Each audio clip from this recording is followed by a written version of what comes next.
Bienvenue donc pour ce nouveau webinaire donc, à destination principalement, on va dire, des élus et des techniciens des collectivités de Bretagne.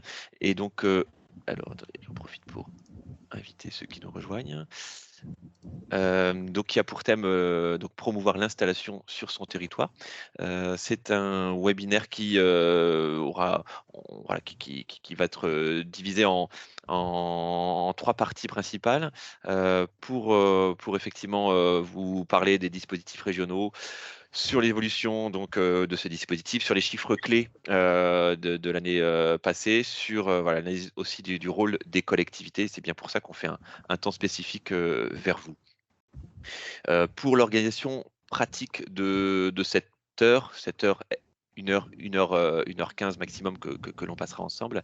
Pour l'organisation pratique, puisque donc on est effectivement pour l'instant plus d'une vingtaine, on vous invite à effectivement désactiver vos micros ainsi que vos caméras et préférer pour nos modalités d'échange les questions via la partie conversation.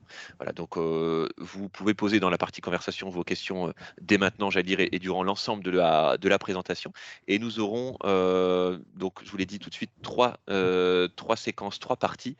Et à l'issue de chaque partie, nous aurons un temps de questions-réponses. Voilà, donc on synthétisera les questions dans la partie conversation, et puis Françoise, Marie-Isabelle apporteront les réponses nécessaires, ou on vous apportera ultérieurement les réponses si on n'a pas les éléments à l'instant. Donc effectivement, je vous invite à correctement désactiver vos micros. Le webinaire est enregistré, donc voilà, le départ a déjà été lancé, et ce webinaire-là sera disponible ensuite sur notre site internet à destination des collectivités, mais je vous en parlerai à l'issue de cette présentation. On peut passer à la slide effectivement suivante, donc une partie introductive, ensuite 3 parties sur le dispositif installation avec le rappel et des quelques évolutions de 2023, enfin même des nombreuses finalement évolutions de 2023. La seconde partie sur les chiffres clés avec le zoom sur 2 études, et ensuite sur le rôle que vous, élus, techniciens, vous jouez, ou vous pouvez jouer, ou vous jouerez demain à travers les collectivités. Et je le reprécise, donc bien 3 phases de questions-réponses à l'issue de chaque partie. Je passe la parole à Marie-Isabelle qui va se présenter, qui ensuite, effectivement, je ne l'ai pas fait d'ailleurs, mais pardon, je finis juste par ça. Donc Mathieu Gaillet, je suis animateur territorial sur les antennes de Plérin et de Dolo en Côte d'Armor, et j'interviens de façon plus présente auprès de 3 collectivités, l'F Armor Communauté, Saint-Brieuc-Armor Agglomération et Lamballe-Terre-et-Mer. Je crois que plusieurs de ces 3 collectivités sont présentes, donc je les remercie également d'être présents parmi nous. Marie-Isabelle, je te passe la main. Oui. La parole. Merci Mathieu, et bonjour à toutes et tous. Donc, je suis Marie-Isabelle Lebar, chargée de mission régionale sur l'installation et transmission pour les chambres d'agriculture de Bretagne. Et à mes côtés, Sébastien Rouault, qui est en charge du dossier installation-transmission pour les chambres d'agriculture de Bretagne. Alors, soit est présent, Sébastien, es-tu là? Soit devrait nous rejoindre, sachant qu'il fait aujourd'hui, il faisait ce matin l'ouverture de l'opération Innovation qui avait lieu à 10h, et normalement il nous rejoint. Donc je comprends que l'opération a peut-être pris un peu de retard. En tout cas, il va nous rejoindre, j'espère, en cours de webinaire. Mais il n'est pas encore présent. J'ai regardé dans la liste, il n'est pas encore présent. Je te remercie. Voilà, donc ce qu'on vous propose aujourd'hui, on va commencer parce qu'on a un ordre du jour assez chargé. L'évolution des dispositifs installation et rappel des évolutions. Donc, je commence peut-être par les dispositifs de préparation à l'installation en Bretagne. Donc, sachez effectivement qu'on a 2 dispositifs clés qui sont aujourd'hui portés par les chambres d'agriculture, mais également les partenaires JA, Réseau Gab, FRAB, Impact avec l'État et la région.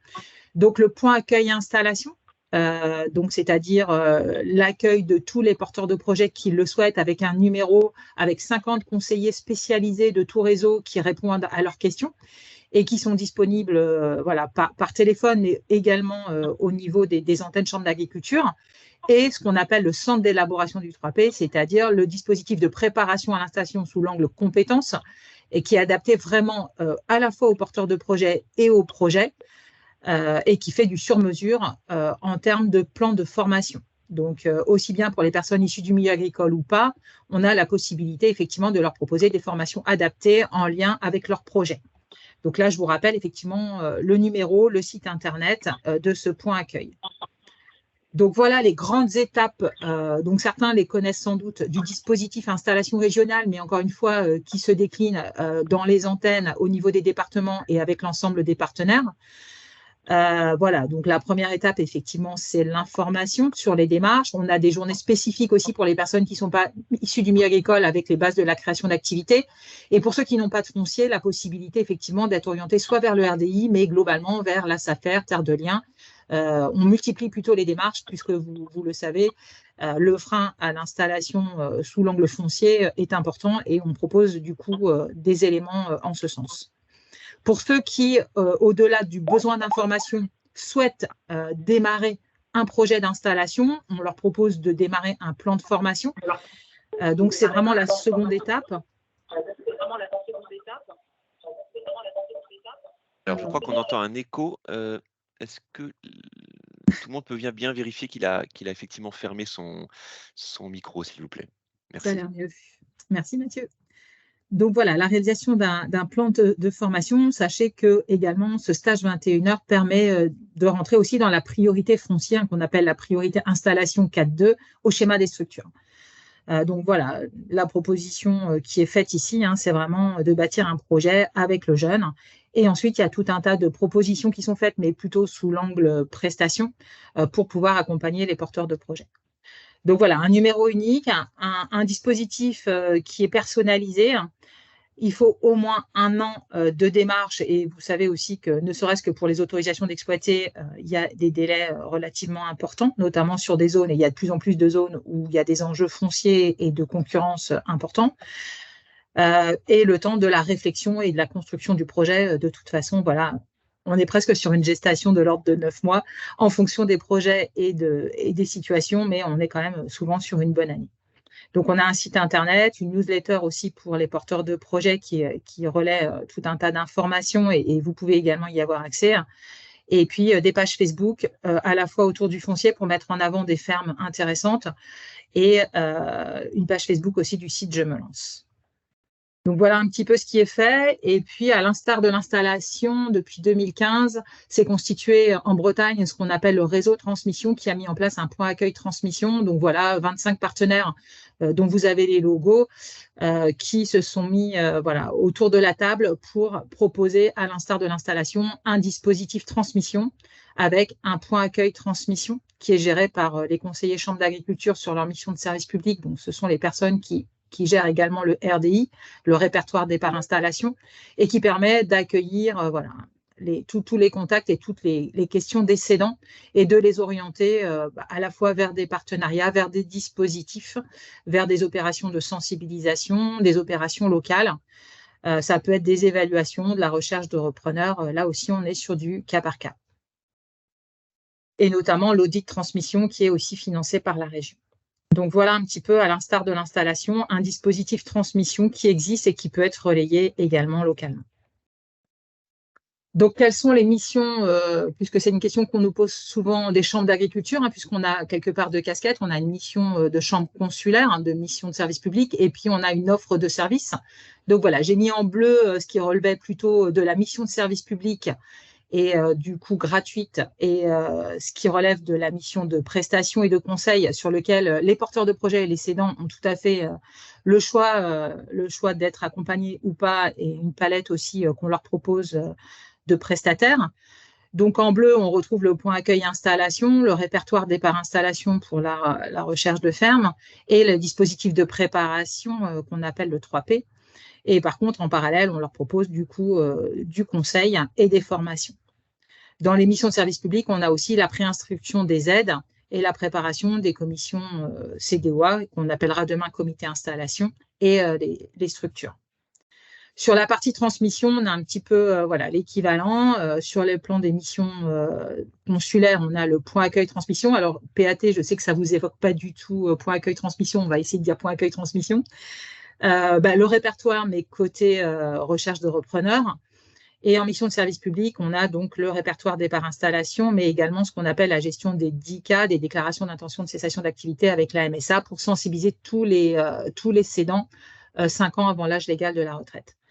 On a aussi dans les missions consulaires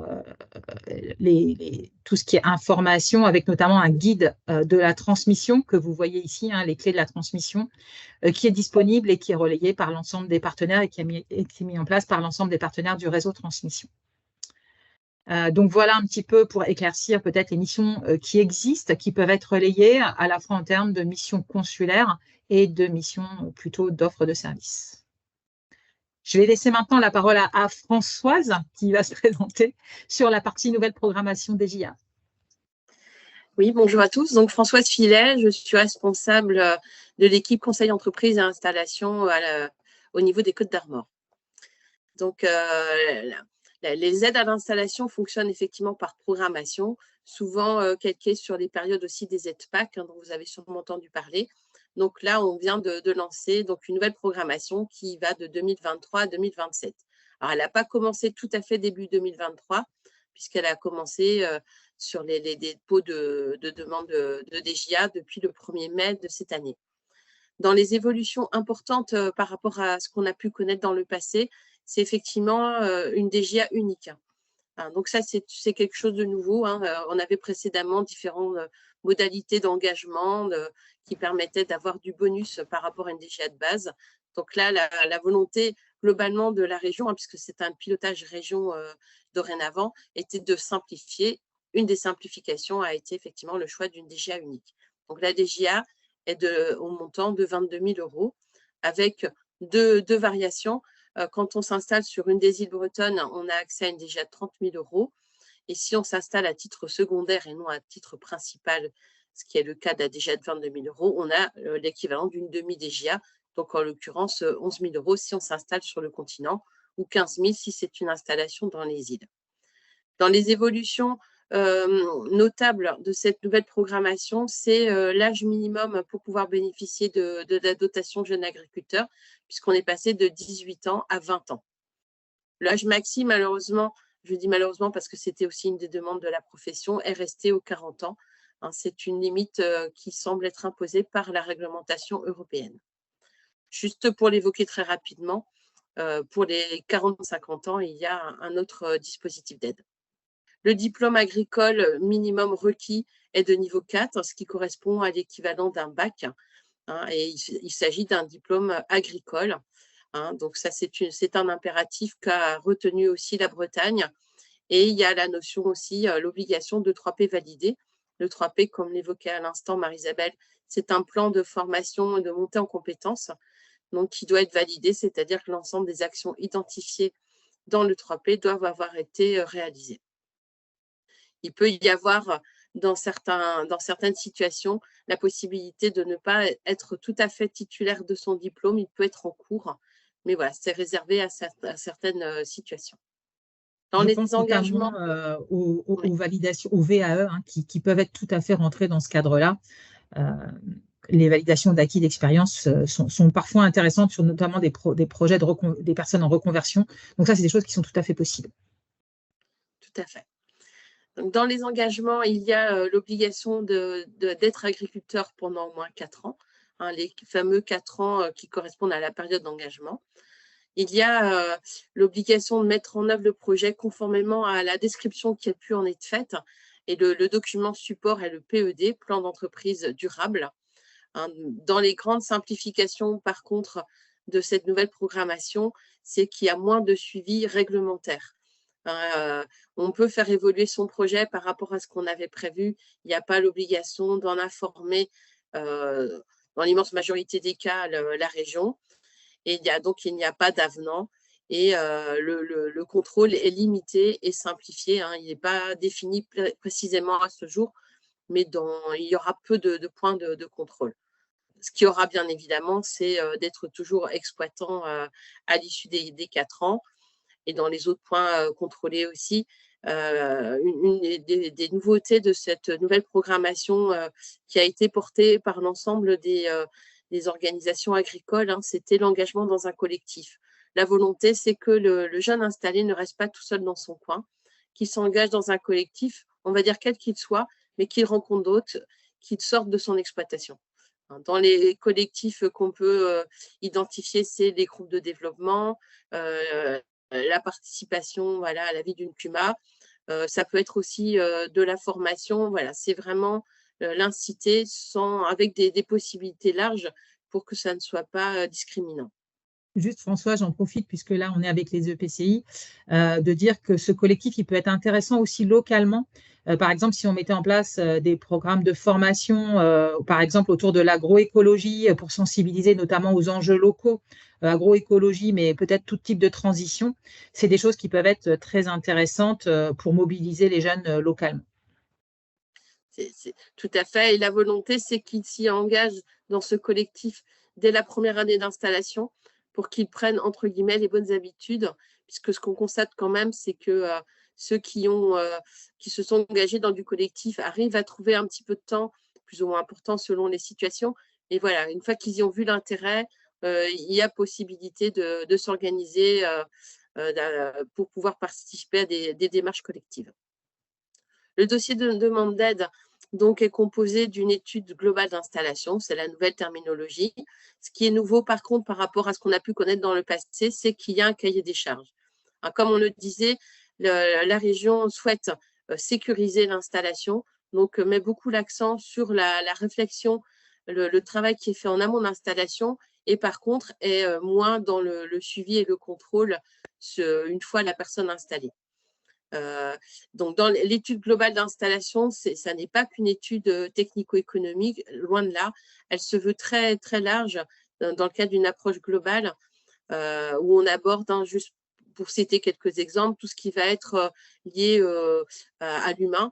C'est la charge de travail, l'organisation du travail, le lien entre les associés si c'est une installation sociétaire. On va aussi mettre un accent particulier sur l'approche réglementaire dans tous les aspects. La réglementation, c'est certes la réglementation liée à l'élevage, mais c'est aussi lié à l'eau, etc. Donc voilà, c'est vraiment une étude globale d'installation comme son nom l'indique.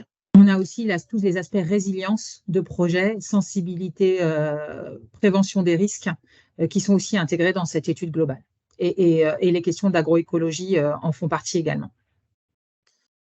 Donc, le plan d'entreprise durable va être le document, on va dire, officiel pour la demande d'aide. Et c'est aussi le document sur lequel est présenté le projet aux membres du comité installation dont on parlait tout à l'heure, donc qui vont devoir émettre un avis sur le projet d'installation. Vous voyez, on parlait de plan d'entreprise dans la précédente programmation, on parle de plan d'entreprise durable dorénavant. Il y a effectivement un positionnement du porteur de projet sur l'approche agroécologique.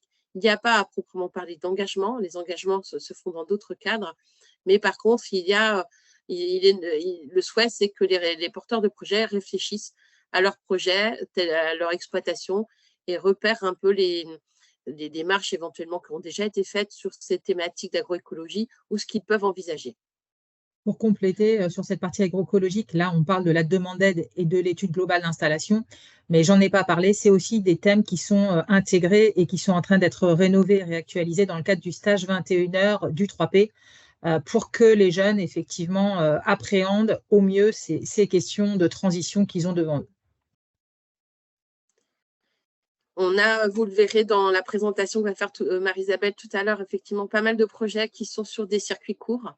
Et donc, il y a l'obligation d'avoir réalisé une étude de marché. C'est un enjeu important parce qu'effectivement, c'est la commercialisation, produire des produits agricoles, c'est important, mais s'assurer des débouchés et des modalités, c'est essentiel. Donc, il y a, dès que la vente en circuit court est notable, l'obligation d'avoir fait ce travail d'étude de marché. Et il y a aussi un cahier des charges qui a été bâti en collaboration avec la Chambre d'agriculture sur ce qu'on appelle une étude de marché et quand on peut considérer qu'elle est satisfaisante. Une des nouveautés majeures aussi de cette nouvelle programmation, c'est le dépôt dématérialisé sur PDA. Donc, c'est l'outil des régions, portail dématérialisé des aides. Donc, c'est le dépôt du dossier de demande d'aide est par ce portail et ne peut être d'ailleurs que de façon dématérialisée. Dans la continuité de ce qu'on avait dans le passé, la région Bretagne a fait aussi le choix de confier la mission de préinstruction à la Chambre d'agriculture. Donc, c'est des choix propres à chaque région. Et donc, nous assurons la préinstruction des demandes d'aide et toute la gestion de l'instruction et des décisions relève de la région. Donc, je l'évoquais tout à l'heure, on parlait précédemment des CDOA, donc les commissions départementales d'orientation agricole qui prenaient des décisions, entre autres, sur les demandes de DGA. Donc, sur les demandes de DGA proprement parlé, c'est que ces CDOA deviennent des comités installation à l'échelle départementale et avec un fonctionnement assez proche de ce qu'étaient les CDOA économie, avec effectivement des compositions d'organisations professionnelles agricoles assez larges pour pouvoir avoir une vision la plus complète possible des enjeux de l'agriculture. Donc, c'est une flèche qui explique un petit peu la chronologie des démarches. Et donc, on voit qu'il y a en parallèle toute la partie montée en compétences des porteurs de projets dans le cadre du 3P. Et puis, donc, le travail sur le plan d'entreprise durable et sur l'étude globale d'installation qui se fait en amont, bien évidemment, du dépôt de demande d'aide qui se fait sur le portail dématérialisé. Donc, la demande de dépôt peut se faire éventuellement en 2 temps. Une première partie avec les 5 pièces mini là, qui sont présentes sur la flèche de gauche, donc pour pouvoir lancer, on va dire, son installation, et puis qui peut être potentiellement complétée dans la suite. Donc, c'est vrai que la volonté quand même de la Chambre d'agriculture, mais bien évidemment de la région, c'est qu'il y ait un maximum de dépôts de dossiers complets. Donc, une fois que le dossier est déposé sur le portail PDA, le porteur de projet reçoit un accusé de recevabilité de son dossier. Il peut à ce moment-là s'installer. Il passera en comité installation. Des comités installation, il y en a à peu près, il est prévu qu'il y en ait 5-6 par an maximum. Donc, il n'est pas obligé d'attendre le passage de son dossier d'installation au comité pour pouvoir s'installer. Par contre, une fois que son dossier a été validé par la région dans le cadre d'un comité, il a 1 an pour s'installer suite à la réception de la décision d'octroi des aides.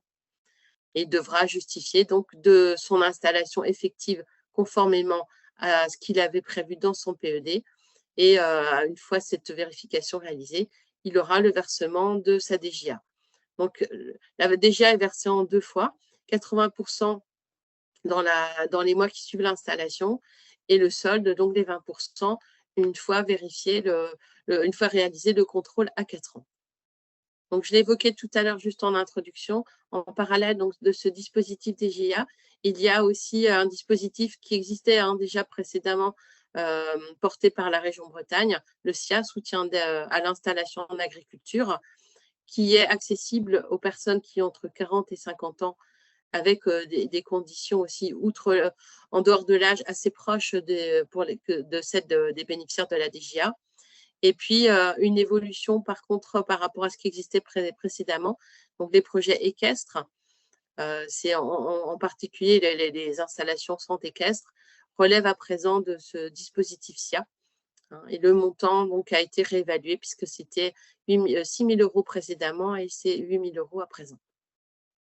Merci Françoise. Donc, c'est quelque chose qui est quand même assez proche de la programmation précédente, avec, vous voyez, quand même des axes de simplification. Aujourd'hui, il y a une vingtaine de projets qui ont été déposés depuis le 1er mai, qui sont en cours, qui ont été préinstruits et qui sont en cours d'instruction. Donc, voilà, les choses sont en cours. Donc, je ne sais pas à ce stade s'il y a des questions, Mathieu.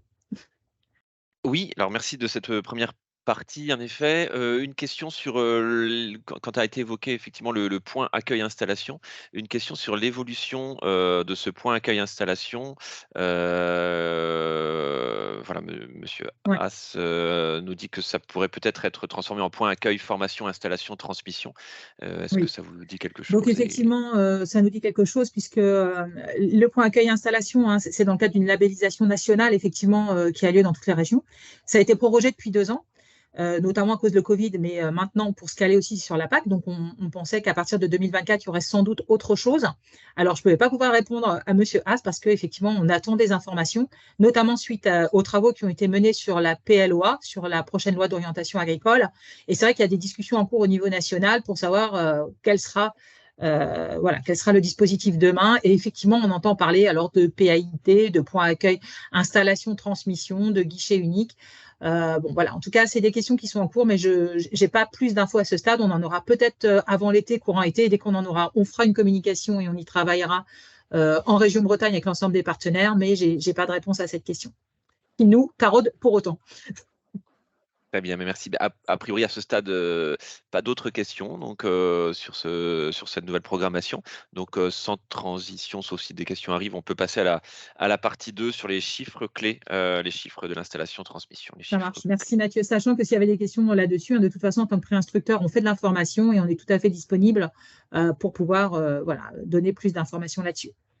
On a Madame Mewas qui nous interpelle, en tout cas, je vous lis ce qu'elle écrit, hein, sécuriser l'installation, être toujours agriculteur à 4 ans.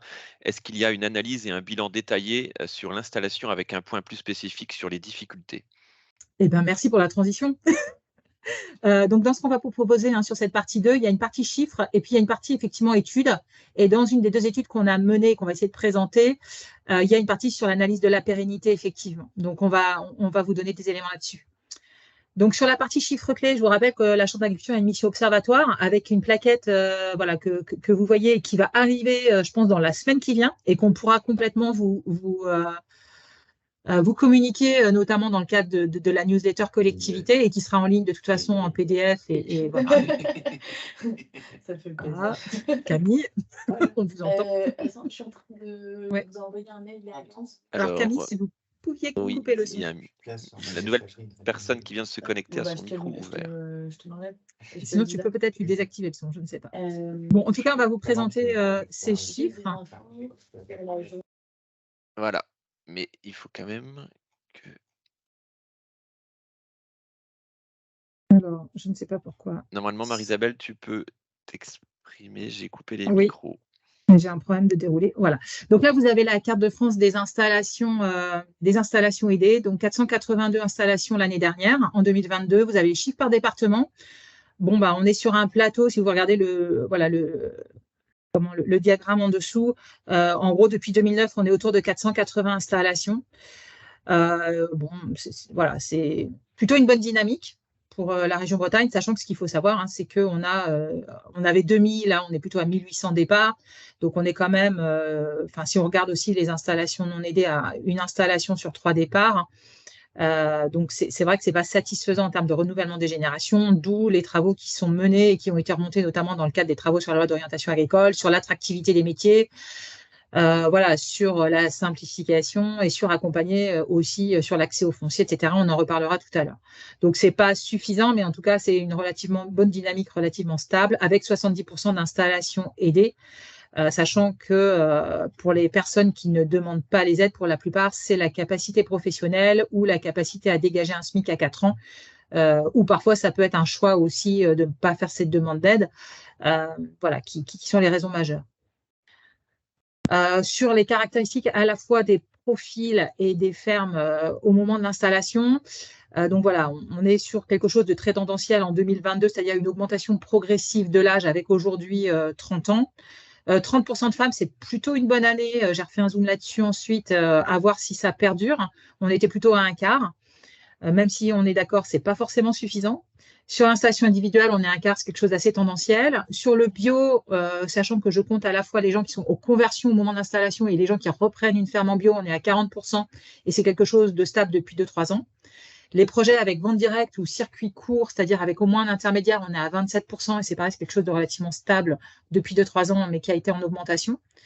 Sur la SAU, donc 77 hectares en moyenne, c'est relativement stable en moyenne, mais vous avez ensuite les surfaces par évidemment type de projet et c'est très variable.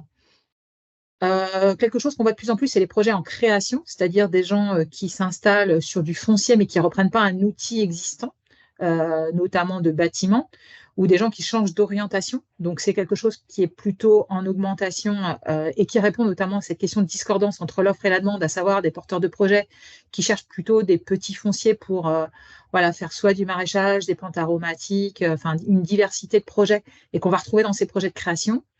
L'installation hors cadre familial, donc c'est-à-dire des personnes qui ne s'installent pas chez leurs parents, qu'ils soient issus du milieu agricole ou pas, puisqu'on a aussi des personnes qui sont issues du milieu agricole qui ne s'installent pas chez leurs parents. On n'est pas loin de la moitié et c'est quelque chose qui est plutôt en augmentation et qui montre aussi l'ouverture quelque part de l'agriculture voilà, et qui est aussi possible grâce au RDI notamment. Les personnes qui sont en formation adulte, BPREA, 26%. Et un niveau relativement bon, BTS A et plus, et notamment ingénieur, où on doit être à 6 à 7%, avec un total à 44%. Voilà, donc vous avez l'installation en fonction de l'âge. On a de plus en plus de personnes, effectivement, dans la tranche 30-35 ans et 35-40 ans. Et puis les productions, donc quelque chose d'assez stable, avec voilà, 43 à 42, c'était un peu moins l'année dernière, de projets en lait. Alors là, on regarde les productions principales. Pour autant, on a quand même une augmentation des projets végétaux, que ce soit les légumes plein champ, les cultures ou tout ce qui est maraîchage, verger, horticulture, qui sont, en tout cas sur le plan tendanciel, plutôt en augmentation.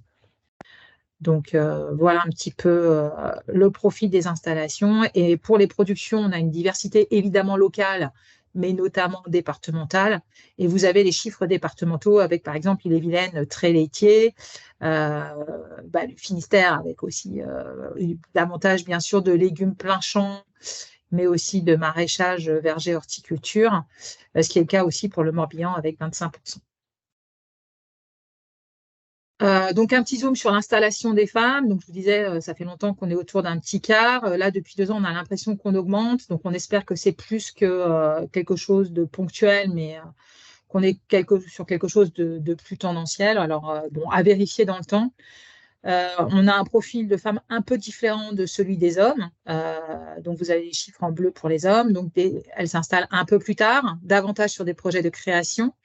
Davantage en individuel également, donc ce n'est pas seulement des épouses qui s'installent avec leurs conjoints, on est aussi sur des projets portés par les femmes elles-mêmes, avec 31% d'individuels notamment, une SAU inférieure, davantage hors cadre familial et davantage en agriculture biologique, en lien notamment avec les productions principales dans lesquelles elles s'installent. Les 2 productions principales, c'est le lait et maraîchage horticulture. On a vraiment ces 2 profils d'installation pour les femmes. Pour les autres productions, on est assez proche et de plus en plus proche hommes-femmes, sauf pour les projets en herbivores, autres herbivores, ou en caprins, équins notamment, on a des projets un peu plus féminins. Donc, on y reviendra, mais on a 40% des femmes qui ont envie d'installation. Il y en a 30% seulement qui s'installent en installation aidée. Donc, c'est vrai qu'on sent qu'il y a des freins sans doute particuliers pour les femmes et c'est quelque chose aussi qu'on regarde de près.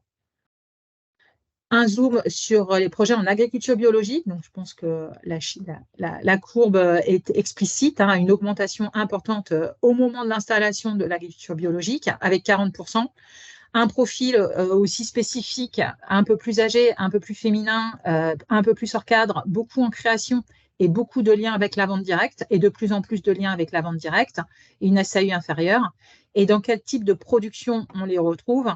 Eh bien, vous voyez qu'on les voit quand même énormément, voire pratiquement entièrement sur les projets de maraîchage et horticulture et autres petits projets végétaux, enfin projets végétaux sur petite surface, où en maraîchage, on est pratiquement à 100% en agriculture biologique. Et on les retrouve un peu en lait, alors un peu moins puisque tout le monde connaît la conjoncture aussi lait bio. On a pour autant des projets d'installation en lait bio. Un peu moins vrai sur les autres productions. En bovin lait, on est exclusivement quasiment sur des projets de reprise et de remplacement d'associés, avec très peu, voire pas de nouveaux contrats. Et en maraîchage, on a la tendance opposée, où on est quand même beaucoup sur des projets de création et de conversion au moment de l'installation. Donc voilà sur l'agriculture biologique. Et puis un autre zoom qui vous intéresse également, je pense, c'est les projets avec la commercialisation en circuit court, c'est-à-dire un intermédiaire maximum. Donc la tendance, elle est quand même à la hausse, même si on a eu un peu une année Covid là, avec 30% et on va voir si ça se maintient Bon, en tout cas, en 2022, on était à 27%. Donc, ce qu'on regarde là-dessus, hein, c'est la production principale avec une commercialisation déterminante. Donc, soit complètement en circuit court, mais pour une partie, seulement une partie de la production est commercialisée en circuit court, mais au moins 30%, c'est ce qu'on a appelé déterminant. Et quand je regarde les 3 productions principales, je passe à 33%, puisque certains peuvent avoir une production principale sans vente directe, mais une production secondaire avec des ateliers de vente directe. Donc, bon, quelque chose qui est quand même plutôt en augmentation aujourd'hui, avec le lien dont parlait François, c'est-à-dire l'importance aussi d'avoir une étude de marché pour pouvoir sécuriser sa commercialisation. Et en termes de profil, âge moyen de 33 ans, 50% de femmes, 80% hors cadre familial, 54% en création, 88% en agriculture biologique sur une surface moyenne de 18 hectares. Mais ça, c'est très lié aussi au type de production principale, c'est-à-dire 63% se font en maraîchage ou production végétale sur petit foncier. On en a un peu aussi autre élevage, donc on va trouver le fromage de brebis, voilà, des choses comme ça, et un peu moins quand même dans les autres productions. Donc voilà un petit peu le zoom sur l'installation aidée l'année dernière.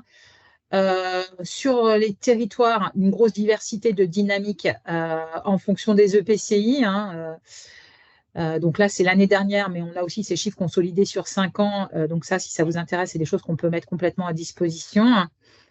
Et on a voilà, géolocalisé les projets avec vente directe sur le territoire.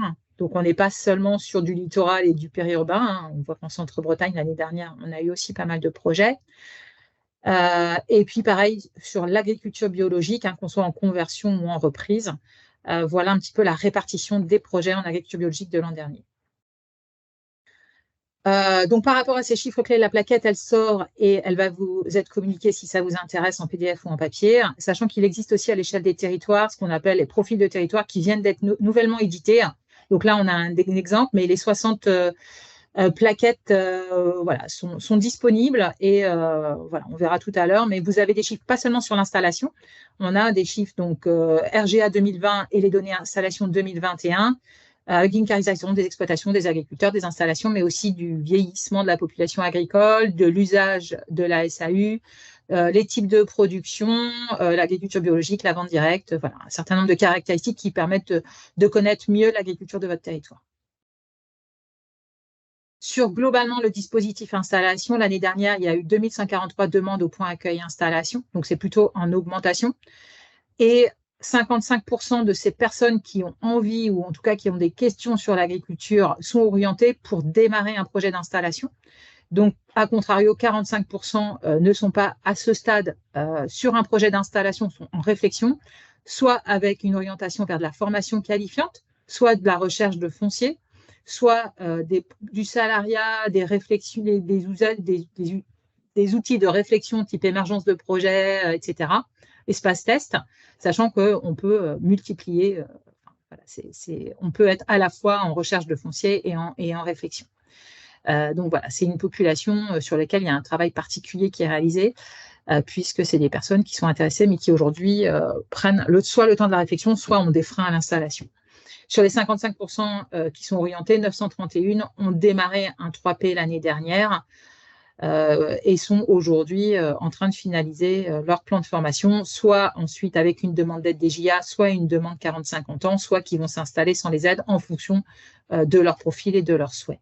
Avec 764 nouvelles installées. Alors là, on est sur 2020, on n'a pas de données plus récentes pour les moins de 40 ans, et 1000 installations, sachant que ça comprend aussi les transferts entre époux. Mais voilà un peu la dynamique globale au niveau de l'installation. Sur la transmission, je vous ai parlé d'un point accueil transmission. L'année dernière, on a accueilli 1106 cédants et propriétaires sur des demandes sur la transmission. Sachant que les demandes essentielles qu'on a au niveau de ce point accueil, c'est comment je démarre, c'est l'évaluation et c'est la recherche de repreneurs. Et à partir de ce point accueil transmission, soit on oriente vers des partenaires en fonction de questions ciblées, soit on propose des visites pour faire un plan d'action, soit on les oriente vers le RDI ou d'autres outils de recherche de repreneurs quand c'est leur souhait. L'an dernier, il y a eu 224 nouvelles offres au RDI. 408 nouveaux candidats, sachant que vous voyez déjà le décalage entre l'offre et la demande, avec des candidats qui ont des recherches parfois un peu différentes de celles des offres, sur des territoires différents et parfois avec des demandes plus ou moins actives. Certains cherchent aussi à rencontrer des cédants pour conforter et consolider aussi leur projet. On a fait 1182 mises en relation entre les offres et les demandes, ce qui a abouti à 105 installations. Donc, vous voyez une installation pour à peu près 10 mises en relation. Donc, c'est un travail complexe de rencontre entre l'offre et la demande, mais c'est aussi un moment de sensibilisation. Et parmi ces installations, dans le cadre du RDI, 50% étaient en agriculture biologique, 20% n'étaient pas dans le cadre aidé, puisqu'on peut aussi s'inscrire voilà, quand on a plus de 40 ans ou qu'on n'est pas éligible à la DGA, ce n'est pas un souci. Et ça permet quand même d'occasionner 40% de l'installation hors cadre, même si d'autres se sont certainement faits hors du RDI. Et voilà, un petit zoom. Je pense que ça peut intéresser d'aller faire un tour parfois sur répertoireinstallation.com pour connaître les offres de fermes qui sont sur votre territoire. C'est une consultation qui est plutôt en augmentation. On a tout type d'offres. Donc, voilà. Rien de plus là-dessus. Je ne sais pas s'il y a des questions. Je sais que le temps est compté, donc je me dépêche. Merci Marie-Isabelle et effectivement de cette présentation. Et on a 3. Alors j'invite à celles et ceux qui nous ont peut-être rejoints depuis. Donc je vous redis simplement les consignes, c'est qu'on a effectivement la caméra et le micro fermés et vous pouvez poser toutes les questions ou les remarques que vous avez dans la partie conversation. Voilà, donc n'hésitez pas à l'utiliser. On a 3 questions. La première donc de Joël Olivier du Conseil départemental des Côtes-d'Armor qui s'interrogeait à savoir s'il y avait des comparaisons interrégions. Est-ce que la dynamique bretonne est également une dynamique qu'on le retrouve ailleurs, ou si vous avez des données, peut-être aussi quelques données nationales éventuellement. Alors effectivement, il faudrait avoir un observatoire national, ce n'est pas le cas aujourd'hui. On peut avoir une comparaison dans la carte que je vous ai montrée au départ, et là j'ai la liste par département, donc ça c'est quelque chose qu'on peut regarder. Après sur le plan qualitatif, hélas on manque de données. Le peu de choses qu'on a, c'est des rapports du ministère un peu anciens. Donc, effectivement, c'est une question et ça fait partie aussi des orientations, loi d'orientation agricole. C'est de pouvoir avoir ces observatoires dans chacune des régions. C'est vrai qu'on en a un dans notre région, mais au niveau national, il n'y a pas, ça manque. Donc, voilà. Joël, si tu as des questions particulières, moi, je peux, parce que je peux échanger avec mes collègues, mais en tout cas, il n'y a pas eu de consolidation et de comparatif. D'accord, très bien. Une deuxième interpellation de François Hervieux sur, donc par rapport aux chiffres qui ont été présentés. Est-ce qu'il y a une analyse des raisons pour lesquelles ceux qui ne s'installent pas, pour lesquels ceux qui ne s'installent pas n'aboutissent pas, les raisons d'un non-aboutissement d'installation? Ouais, donc ça, merci aussi pour la question. Et ça fait la transition avec ce qu'on va vous présenter. Il y a 2 études qu'on va vous présenter. Une sur les freins à l'installation, où on a regardé ce public-là, même s'il y a encore du travail à faire, ça a été étudié l'année dernière. Et puis celui sur la pérennité dont on parlait tout à l'heure. Effectivement. Alors, je vous laisserai, Françoise et toi, présenter cette étude-là. Et du coup, j'en profite pour répondre à la troisième question sur l'accès au profil des territoires et aux données à l'échelle des EPCI. Nous, ces profils de territoire-là, effectivement, ont été mis à jour. Ils seront disponibles sur le site internet dédié aux collectivités, dont on vous redonnera les coordonnées en fin de webinaire.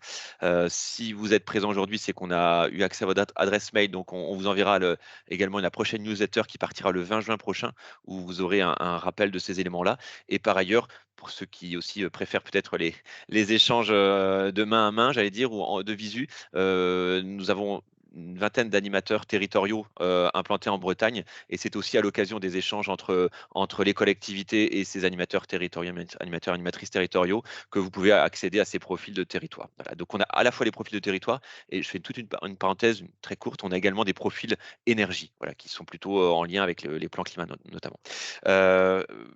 Je laisse du coup, on passe à la partie suivante avec le zoom sur les 2 études dont vient de parler Marie-Isabelle. Donc, ces études, elles ont été possibles grâce au PRDA, qui est le programme de recherche et de développement sur lequel on peut enfin, sur l'installation de transmission, faire un peu d'études. Donc, c'est un démarrage. Donc, effectivement, on est interpellé et on s'interroge sur ce passage à, entre guillemets, les 2000 porteurs de projets qui ont envie d'agriculture et les 1000, en gros, qui rentrent dans le 3P. Donc voilà, 50% de porteurs de projets vus au pays ne s'installent pas. Pourquoi? Quelles sont les causes? Quels sont les ressentis? Est-ce que c'est des personnes qui posaient une question qui finalement ont choisi de ne pas s'installer ou est-ce que c'est des gens qui considèrent que l'agriculture n'est pas ouvertes et qui ont un regret par rapport à ça, et qu'est-ce qu'on peut faire pour répondre à cette question-là, c'est le but de l'étude qu'on a menée. Sachant qu'on a vu qu'il y avait des publics particuliers qu'on retrouvait pas mal dans les envies et assez peu dans l'installation aidée, notamment les femmes et ce qu'on appelle les non issus du milieu agricole. Alors, on va rajouter, je pense, un petit glossaire parce que dans le PowerPoint, parce que je me rends compte qu'il y a pas mal de sigles. Donc, les personnes qui ne sont pas issues du milieu agricole sont très présentes et pour autant, on ne les retrouve pas dans les installations réalisées. Donc, la question, effectivement, c'était quels étaient ces freins. Donc, on a étudié 13 950 contacts au PAI, c'est-à-dire des gens qui avaient appelé le point accueil installation depuis 2016, puisqu'on a souvent des personnes qui appellent et qui reviennent vers nous 2-3 ans après. Enfin, clairement, c'est des trajectoires de vie qui peuvent être assez longs à l'installation. Donc, on est remonté assez loin, 2016 jusqu'à 2021, puisqu'on enregistre les contacts dans le cadre de notre mission point accueil installation avec l'ensemble des partenaires. Et ce qu'on a vu sur le plan statistique, c'est que ces personnes-là, c'est-à-dire on a regardé les PAI, mais également ceux des 3P qui étaient en cours. On a croisé avec la base d'installation et du coup, par défaut, on voyait qu'ils n'étaient pas installés. Donc, ce qu'on a vu sur ces personnes-là, c'est que 5738 n'ont pas donné suite au PAI. 5959 sont en cours de 3P. Et ça, c'est assez logique, puisque le 3P, on peut le faire en 3 ans. Et voilà, certains ont des formations, peuvent faire aussi, par exemple, des SIAP ou des stages de parrainage. Donc, c'est assez logique qu'une bonne partie d'entre eux soient en préparation. 1846 avaient finalisé leur 3P et 407 avaient abandonné leur 3P. Donc, on a ciblé du coup notre étude sur ceux qui n'ont pas donné suite et ceux qui ont abandonné en se disant que ceux qui sont en cours, c'est logique et qu'on les accompagne par ailleurs. Donc, parmi les en cours, il y en a 44% qui ne donnent pas suite, qui sont au stade PAI. Et là, on est plus au stade du questionnement et de l'envie. On voit qu'il y a un peu plus de femmes que d'hommes. Et ceux, par contre, qui avaient décidé quand même de s'installer et qui avaient plus d'ambition ou qui étaient au stade vraiment de la démarche, 19% ne donnent pas suite. Donc voilà, ce qui nous intéresse, effectivement, c'est ces personnes-là. Donc, pour essayer de les toucher, on a fait une enquête plus qualitative auprès de 4374. Donc, en fait, ces personnes-là, mais certains, on n'avait pas leur mail ou les mails étaient erronés, puisque dans le temps, on peut avoir aussi des changements, on peut perdre des contacts, puisque je vous rappelle qu'on est remonté à 2016. Donc, 4374 enquêtes ont été envoyées et on a eu 11% de retour. Donc, c'est des taux assez classiques de retour de questionnaire d'enquête. Pour autant, c'est loin d'être exhaustif et on voit qu'on a besoin de continuer à travailler là-dessus. Donc, on leur a demandé notamment pourquoi ils avaient abandonné et où ils en étaient. On voit que parmi cette population, donc les 477, on en avait 20% qui sont sur des réels abandons, qui se sont dit l'agriculture n'est pas fait pour moi ou en tout cas je renonce à m'installer en agriculture. A contrario, 80% n'ont pas abandonné. Donc c'est plutôt une bonne nouvelle. 47% sont en cours, c'est-à-dire qu'ils ont des démarches en cours, soit de recherche de foncier, soit de formation, soit de réflexion et d'équilibre sur leur projet. Et 27% sont en pause, c'est-à-dire que ce n'est pas la bonne période de leur vie aujourd'hui et ils se disent « je reviendrai plus tard, mais aujourd'hui, ce n'est pas ma priorité du moment, ce n'est pas le bon moment ». Et sachant que dans ce deuxième cas, les femmes, il y a un peu plus de femmes, je ne suis pas sûre que ce soit significatif. Et certains, 6% d'entre eux, se sont installés sans les aides, donc ils sont entre guillemets sortis des radars, mais ils se sont bien installés. Donc voilà, premier élément sur cette analyse. Ensuite, ce qu'on a regardé, et du coup, j'ai fait court parce qu'on n'a qu'une heure, les freins principaux qu'on a observés, c'est la recherche de foncier. Enfin, on a retrouvé des choses assez classiques, la recherche de foncier, à la fois pour l'accès, mais également sur la question des prix. C'est tout ce qui est accès à la formation, c'est-à-dire faisabilité technique et la capacité à mener ces projets. Donc, certaines personnes ne se sont pas senties, alors à tort ou à raison, avoir les compétences suffisantes pour pouvoir s'installer. La situation familiale, l'âge, donc certains, parce qu'on a des personnes de tout âge, jusqu'à 50, 60 ans au PAI, donc certains n'ont soit pas eu accès, soit ont été moins crédibles par rapport à cette question de l'âge. Par rapport au type de projet, donc soit par rapport à la viabilité technico-économique, soit par rapport aux conditions de travail, donc c'est des questions aussi d'attractivité. Et là, vous avez deux couleurs. Quand on a du vert, ça veut dire que ces freins ont été particulièrement exprimés par les femmes. et notamment les questions de discrimination, à la fois discrimination de genre, mais aussi discrimination par rapport au type de projet, aux pratiques envisagées, notamment sur la population locale, les voisins, et puis une certaine concurrence entre porteurs de projets et sur la viabilité des projets. Donc voilà les freins principaux qui sont ressortis dans les enquêtes. Voilà, on a eu un très bon accueil des enquêtés, finalement un relativement faible taux d'abandon, mais plutôt beaucoup de projets qui sont en suspens. Et les raisons principales, donc la gestion de la vie familiale avec notamment des reports, un manque de compétences en tout cas ressenti, la viabilité technico-économique, le manque de capital et le manque de foncier. Donc ça réaffirme des choses qu'on connaissait, mais c'est intéressant aussi de se reposer la question pour voir comment on lève ces freins. Donc ça réaffirme effectivement le besoin de compétences et l'accès aux compétences, les difficultés d'accès aux fonciers particuliers sur les petits fonciers, difficulté à équilibrer son projet, donc à la fois les questions de rentabilité, mais aussi de rapport entre le revenu et le temps de travail, et les difficultés d'accès au capital. Et sur la question du sentiment de discrimination, 25% des enquêtés ont ressenti ce sentiment de discrimination, 20% pour les hommes, 30% pour les femmes, avec être une femme pour pratiquement une grosse partie des femmes, mais aussi de ne pas être du milieu agricole ou de ne pas avoir d'ancrage local. Donc, je ne sais pas juger si 25% c'est beaucoup, mais c'est sans doute trop de toute façon. Donc, c'est vrai que l'ouverture, il faut sans doute l'apporter aussi collectivement.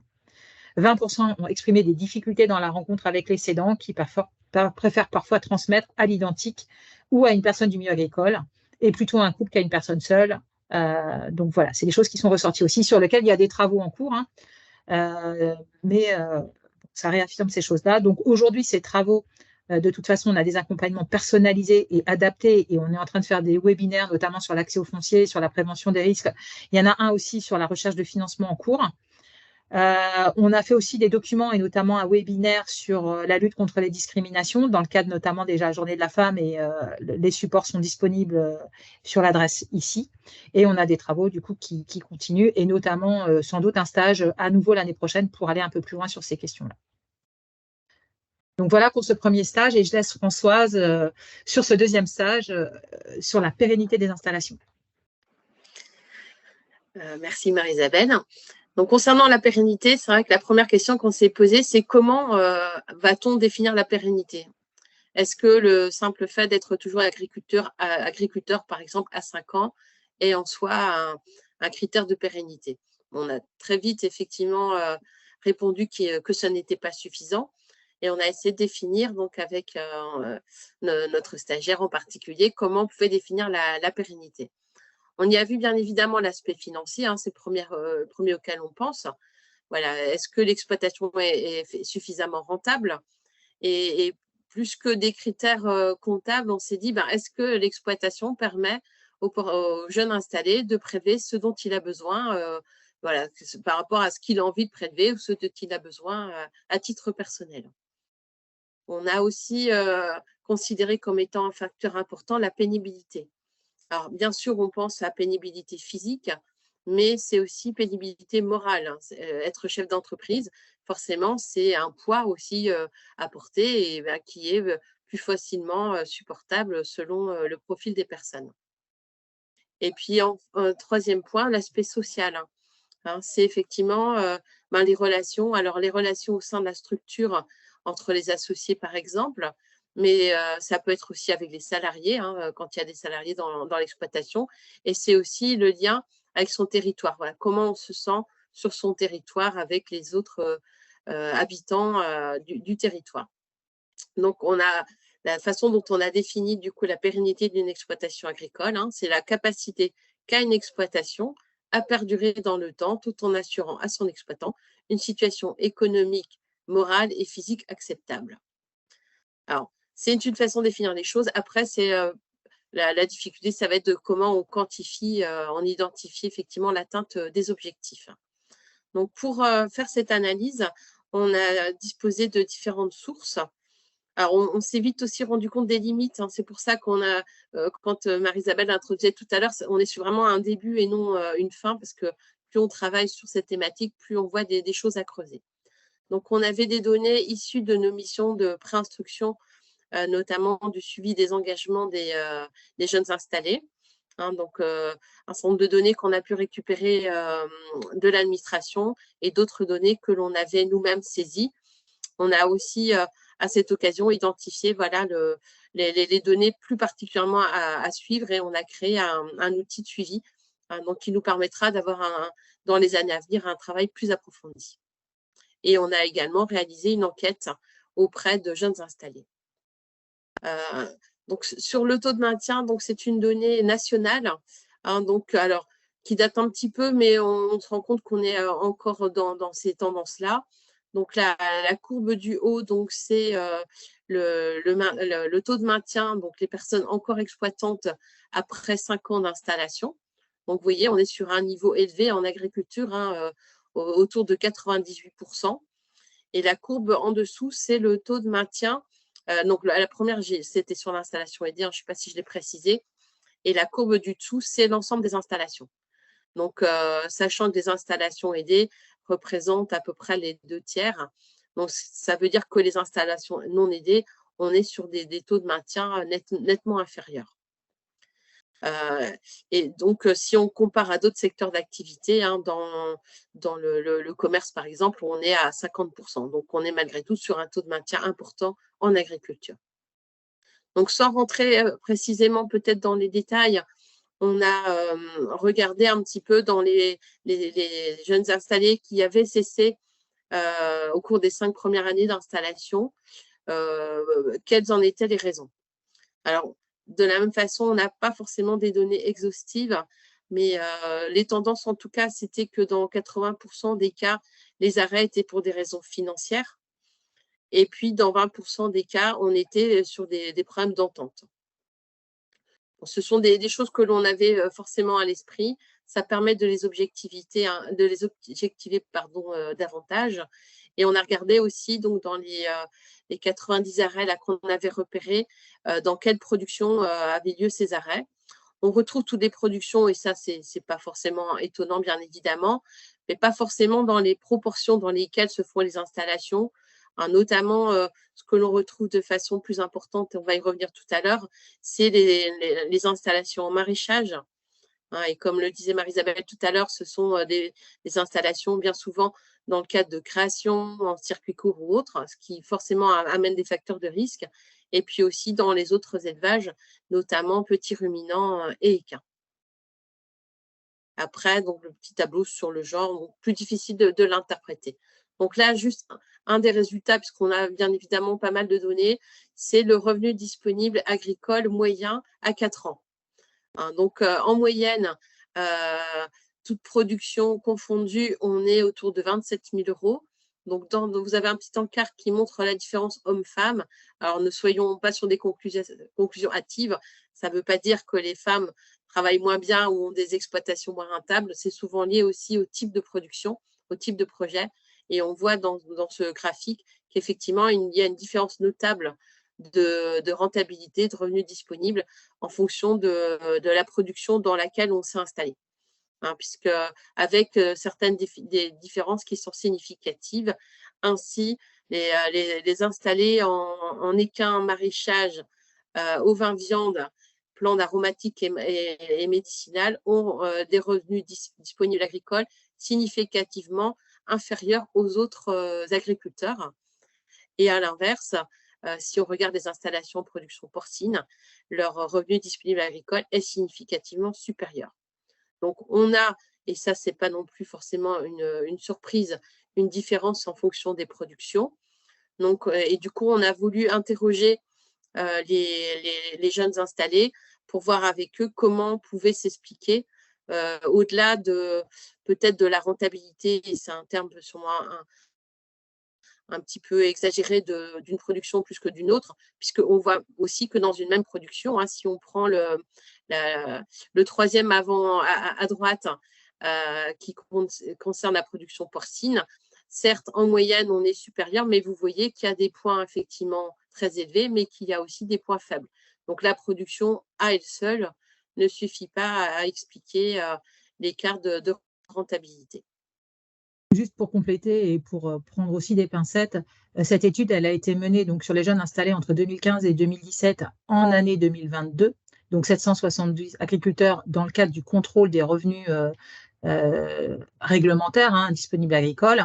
On l'a fait en 2022. Donc clairement, on ferait cette étude aujourd'hui. On n'aurait probablement pas la même chose, puisque ça dépend. Il y a aussi des effets conjoncture. Enfin, évidemment Oui, qu'il y a d'autres effets que c'est vrai cela. Il y a des écarts aussi qui ne sont pas significatifs. En tout cas, il semble y avoir un effet production, mais qui n'est pas seul à expliquer que l'on a eu.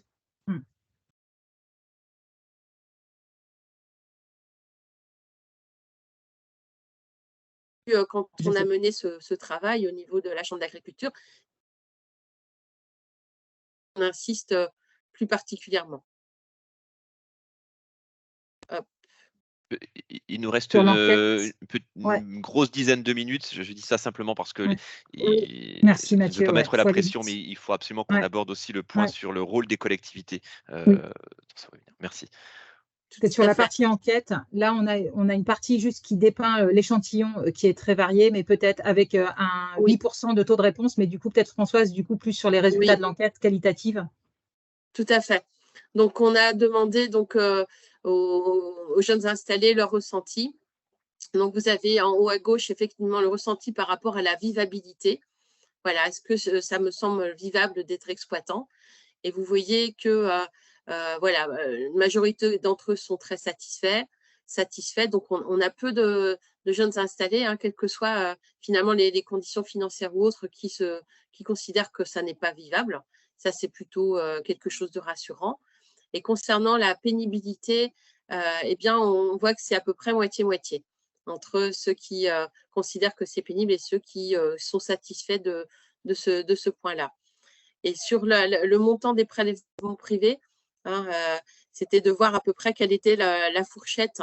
Donc, sans rentrer dans le détail, la majorité, on va dire, ont des prélèvements privés possibles entre 1 000 et 1 800 euros par mois. Et du coup, la slide suivante, même si dans les motivations à l'installation revient pas très souvent la notion de revenu, de possibilité de prélever, malgré tout, quand on les enquête après, on se rend compte que ça impacte beaucoup. Vous voyez en fait le taux de satisfaction en fonction des prélèvements privés qui ont été possibles sur les premières années d'installation. Donc, si on regarde juste en dessous, total général, ceux qui ont pu prélever en moyenne plus de 2 500 euros par mois, malgré tout, ils sont ou satisfaits ou très satisfaits pour la grande majorité d'entre eux, puisque vous voyez, on en a juste que 6,7% qui ne sont pas satisfaits de s'être installés. Et à l'inverse, si on regarde la dernière ligne, ceux dont les prélèvements privés ont été limités à 550 euros par mois, même si on a quelques-uns malgré tout satisfaits, on voit quand même que pour l'immense majorité d'entre eux, ça n'est pas satisfaisant. Donc, c'est vrai que c'est un engagement en agriculture, c'est quand même, on l'a dit, un poids d'être chef d'entreprise, c'est du travail avec parfois de la pénibilité, de la charge de travail. Donc, il y a un souhait effectivement de retour en termes de qualité de vie, de capacité à prélever sur l'exploitation. Donc, malgré tout, comme on l'a dit tout à l'heure, l'immense majorité d'entre eux sont contents de s'être installés. On avait mené aussi dans le passé quelques enquêtes auprès des jeunes installés. Et puis, rares sont ceux qui regrettent de s'être installés. Donc, ça, c'est quelque chose de positif. Et puis, dans les conditions de réussite, voilà. C'est vrai que l'installation en sociétaire plutôt que tout seul, est plus facile, en tout cas plus acceptable pour l'immense majorité d'entre eux. Plus on a un niveau de diplôme et d'expérience professionnelle élevé en agricole, plus l'installation est facilitée.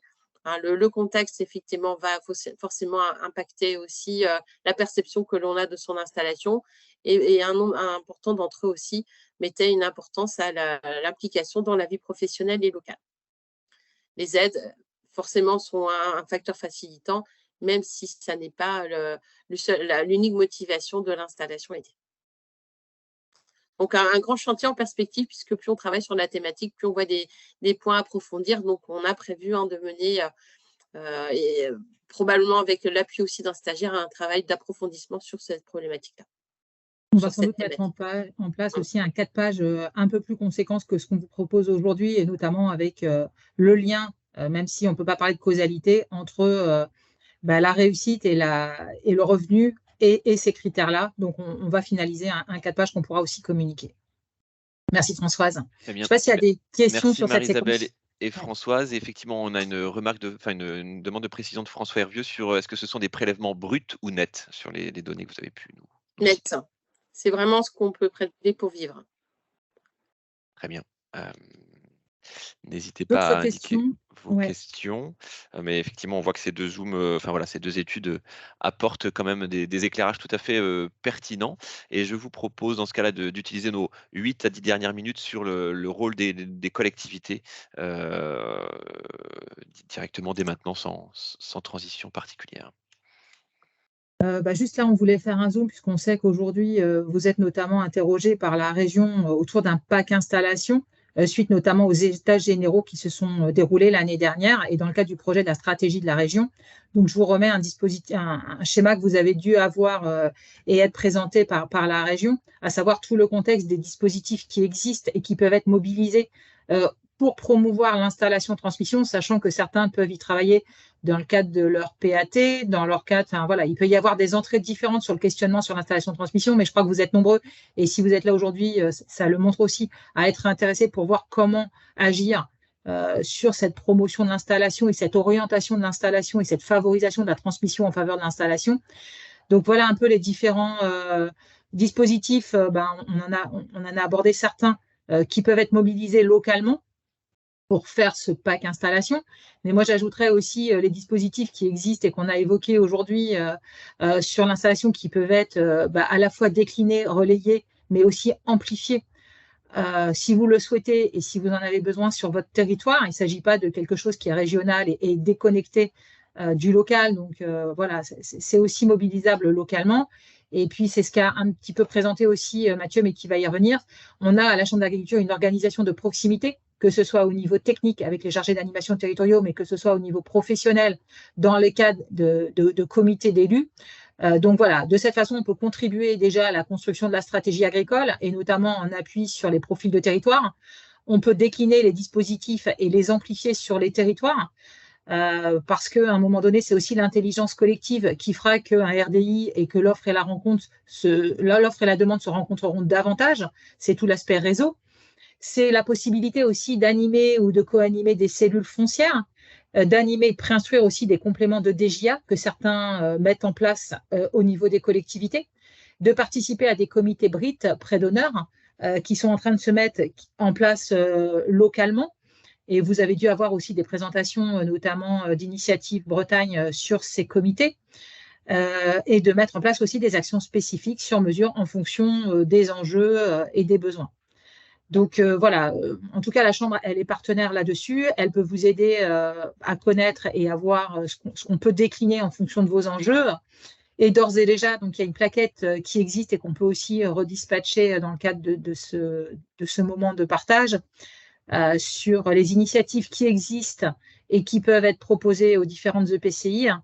Donc déjà, une des premières orientations, c'est vraiment la préservation du foncier agricole, voire de mettre en place des réserves foncières, de relier les dispositifs PAI, point accueil transmission, répertoire, de lancer des opérations de repérage et de sensibilisation des futurs cédants, c'est-à-dire que le repérage, c'est d'être un petit peu proactif sur la transmission parce que tous les cédants n'appellent pas le point accueil transmission et pensent que leur ferme n'est pas reprenable.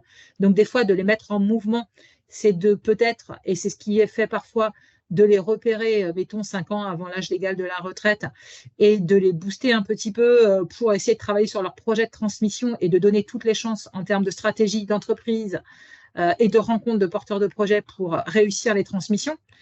Ça peut être de mettre en place des forums, soit autour de l'attractivité, c'est un petit peu du marketing territorial pour faire venir des porteurs de projets et de participer à l'attractivité de l'agriculture et en mettant en avant notamment ces fermes, ses offres, son contexte local et territorial pour réussir cette rencontre entre cédants et repreneurs.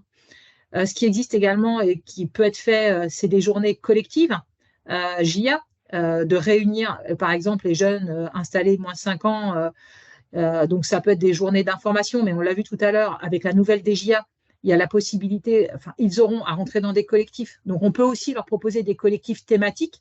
Donc, je parlais de journée de transition, mais ça peut être aussi sur la valorisation locale des produits, ça peut être sur la gestion des haies, ça peut être sur le carbone. Voilà, il y a tout un tas de thématiques qui peuvent être boostées un petit peu localement sur cette population des jeunes qui est assez demandeur. Et puis, ça peut être aussi de contribuer au conseil ou à la formation, soit dans le cadre des études diagnostiques. Donc, Françoise a parlé de l'étude globale d'installation, mais on commence par un diagnostic et ça peut être intéressant, effectivement, de participer au cofinancement ou à l'écriture de ces diagnostics. Donc, ça peut être la découverte, par exemple, de l'environnement local du jeune, des thématiques eau qui sont évidemment d'actualité aujourd'hui au moment de l'installation, ou dans le cadre de suivi post-installation en cofinancement des suivis, en cofinançant des suivis ou en leur donnant une couleur particulière. Donc, il y a la mise en place des pré-brites et puis le lien, effectivement, avec les plans d'alimentation territoriale. Mais ça, je pense que vous l'avez fait pour la plupart d'entre vous, ou comme l'évoquait aussi, on est bien sur une approche globale aussi sur ces questions-là. Donc, voilà un peu des pistes, soit qui existent, soit qui ont été proposées par la région, soit que vous menez les uns et les autres, sur lesquelles on peut avancer. Donc, ça va être compliqué sur un webinaire, mais en tout cas, l'idée, c'était plutôt d'ouvrir les champs des possibles et de vous dire que là, on peut aussi vous aider à vous éclairer, soit sous l'angle technique, soit sous l'angle professionnel, sur ces actions-là, qui sont évidemment souvent sur mesure et dépendantes des enjeux et des volontés locales. Voilà rapidement. On peut ouvrir le débat sur la question. On a peut-être encore 5 minutes. Il ne semble pas qu'il y ait de questions à ce stade, mais n'hésitez pas à utiliser cet espace de conversation. Pour travailler, moi, en tant qu'animateur territorial à l'échelle des collectivités, on voit qu'effectivement, plusieurs d'entre elles travaillent sur un ensemble de thématiques qui vient d'être cité. Donc, ça fait effectivement la transition avec ce qui va suivre aussi sur l'idée de prendre contact avec votre antenne de proximité, ou en tout cas que l'animatrice, l'animateur territorial puisse que vous ayez bien ces coordonnées, du moins pour faire le lien avec vos différentes actions. Il y a une question plutôt globale sur: va-t-on recevoir le PowerPoint de présentation? Je vois que Marie-Isabelle me fait un signe positif, Oui, donc il bien sera sûr. effectivement transmis à tous les inscrits. Je ne sais pas si Sébastien Rouault nous a Sébastien, rejoint. non, j'ai échangé avec lui Oui. par SMS, et donc il est toujours retenu par son rendez-vous précédent sur une exploitation. Donc il n'a pas pu se connecter, et on l'excuse, du coup, il n'a pas pu se connecter à ce webinaire. Je prends 2 minutes, les 2 minutes qu'il reste, du coup, pour non pas la conclusion technique, mais plutôt la conclusion de ce qu'on organise ici. Donc, effectivement, je vous l'ai dit, les informations qui ont été données seront disponibles sur le site internet dédié aux collectivités. Je vous ai envoyé l'adresse mail, le lien dans notre conversation. Également, la newsletter qui est envoyée donc chaque trimestre. La prochaine, ce sera le 20 juin prochain. Donc, je vous l'ai dit, normalement, si vous êtes ici, c'est qu'on a bien votre contact, mais n'hésitez pas à faire connaître aussi cette newsletter en interne dans vos collectivités, et voilà, ce que vos collègues, par exemple, nous envoient un mail pour qu'on les ajoute, s'ils le souhaitent en tout cas, dans le dispositif d'envoi. Voilà, donc on est sur un envoi quand même relativement restreint de 4 newsletters par an. Vous avez ici, mais j'imagine que vous les connaissez puisqu'on agit en proximité, les 20 territoires, les 25 antennes, et donc les 20 chargés d'animation territoriale. Donc, j'imagine que vous connaissez celui ou celle qui vous concerne. Mais là aussi, sur le site internet, vous retrouverez le contact en question, ou n'hésitez pas à nous mettre dans l'espace conversation si vous venez d'arriver, par exemple, sur votre PCI, bien nous préciser quel est votre PCI. On vous mettra en relation avec l'animateur territorial.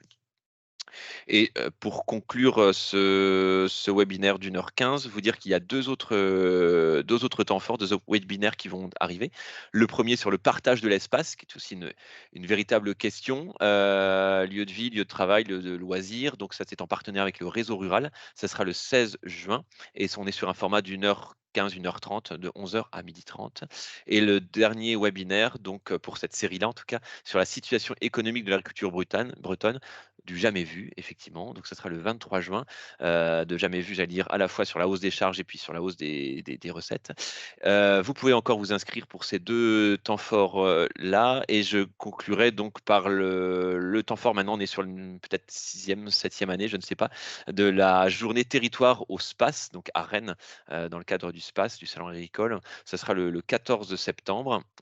Donc, j'invite à la fois les élus et les techniciens à en venir en binôme. On sera sur une thématique qui est également une thématique profonde et d'actualité, qui est sur la Bretagne, terre d'élevage. Voilà. Et quid de l'élevage demain, considérant les chiffres d'aujourd'hui, à la fois ce qui a pu être annoncé sur l'installation et la transmission d'ailleurs. Et vous dire enfin que nous avons au mois de juin 16 portes ouvertes Innovation qui vont se dérouler dans vos territoires en proximité. Donc là aussi, n'hésitez pas à aller sur le terrain auprès des agriculteurs, des agricultrices sur les exploitations en question. J'en ai terminé pour ma part. Merci à vous de votre présence durant ce webinaire. Merci Françoise et merci Marie-Isabelle. Et également merci à Myriam pour avoir préparé aussi tous ces éléments. Voilà, mais n'hésitez pas à nous reposer des questions, soit via par mail. On se tient à votre disposition. Bon appétit et bonne journée. Au revoir. De même. Bonne continuation et à bientôt.